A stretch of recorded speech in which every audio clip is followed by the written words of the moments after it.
Olá, bem-vindos à primeira sessão de e-learning. Sou a doutora Sandra Afonso, sou pediatra do desenvolvimento e trabalho no Hospital CUF Descobertas. Venho falar sobre conceitos gerais da perturbação de hiperatividade e déficit de atenção, que por uma facilidade de terminologia será aqui designada por PHDA. Então, e o que é a PHDA? É uma perturbação do neurodesenvolvimento caracterizada por desatenção.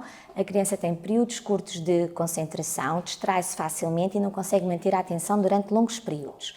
Por hiperatividade, é muito agitada e irrequieta, mesmo quando tal não é suposto. E impulsividade, portanto, costuma reagir antes de pensar. Estes sintomas criam um déficit clinicamente significativo no seu desempenho pessoal, quer a nível laboral, quer a nível académico, social, etc. Deve estar presente em diferentes contextos, sendo que na criança os mais frequentes são a escola e a casa. E não deve ser explicável por outra perturbação, quer neurológica, quer psiquiátrica. Alguns dados sobre a PHDA. Tem uma incidência de 5 a 8% em crianças em idade escolar.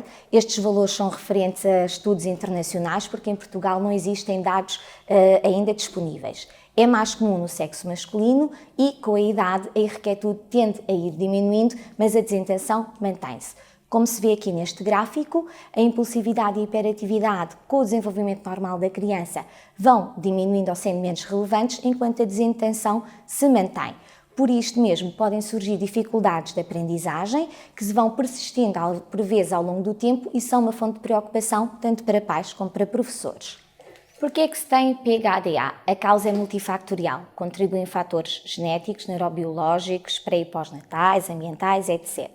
Cerca de 25% das crianças apresentam um familiar com um diagnóstico semelhante. É frequentemente ouvirmos na consulta: o meu filho, eu quando era criança também era assim ou era parecido com este. Portanto, o que traduz o caráter de hereditariedade presente.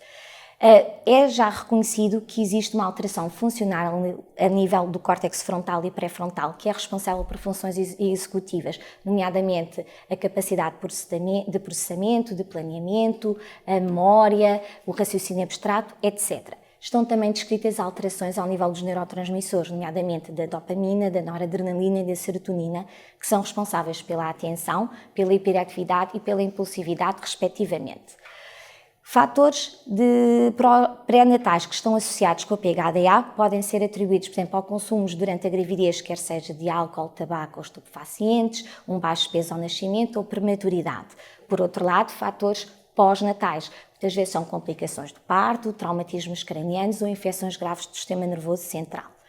A nível ambiental, a alimentação da criança é um fator ainda de controvérsia. Há quem atribua aos aditivos, nomeadamente aos açúcares refinados em excesso, um agravamento dos sintomas da PHDA.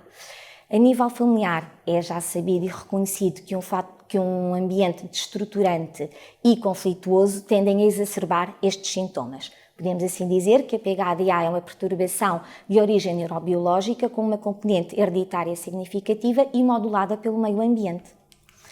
Existem 3 tipos fundamentais de PHDA. O tipo predominantemente desatento, onde predominam, como o próprio nome diz, os sintomas de desatenção e é mais frequente no sexo feminino.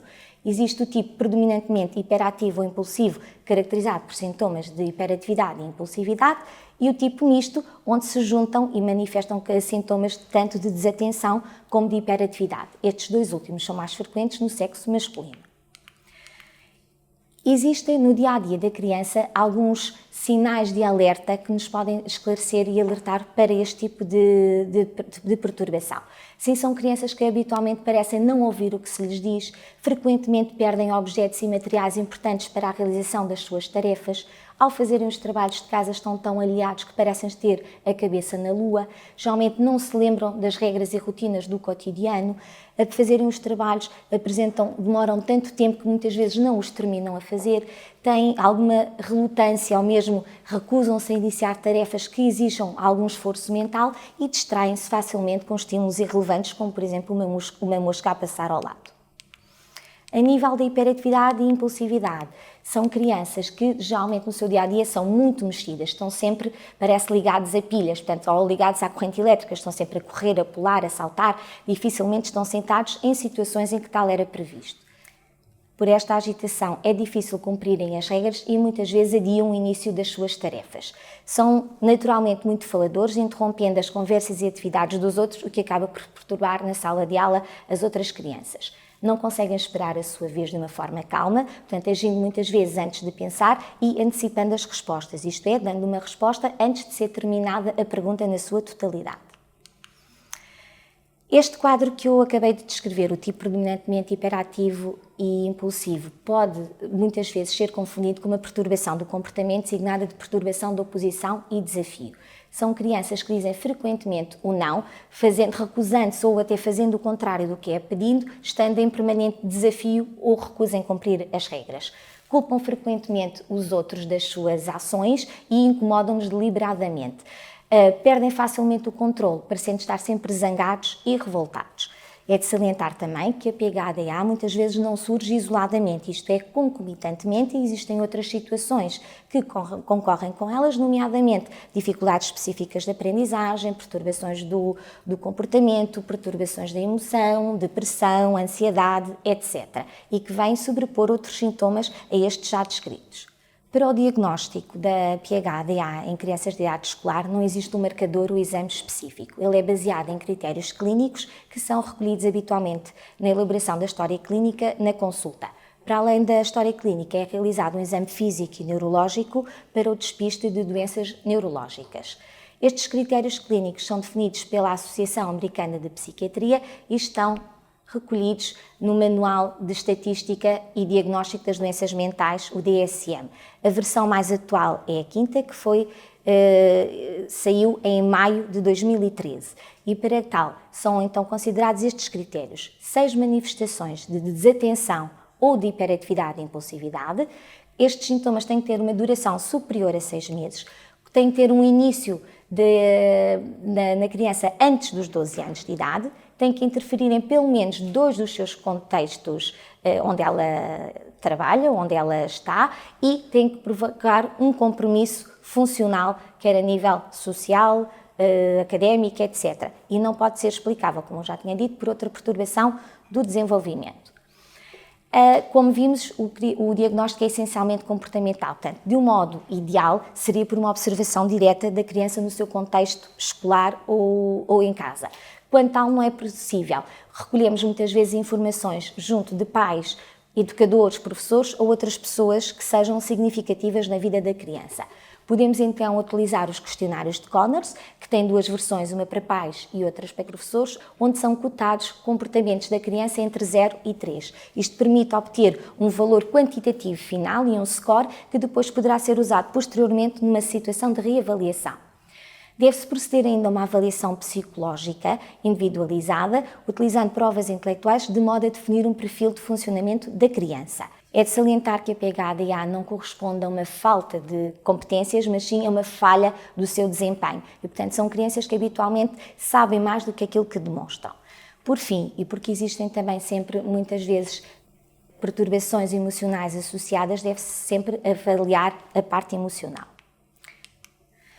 Em idade pré-escolar é muito mais difícil estabelecer o diagnóstico de PHDA.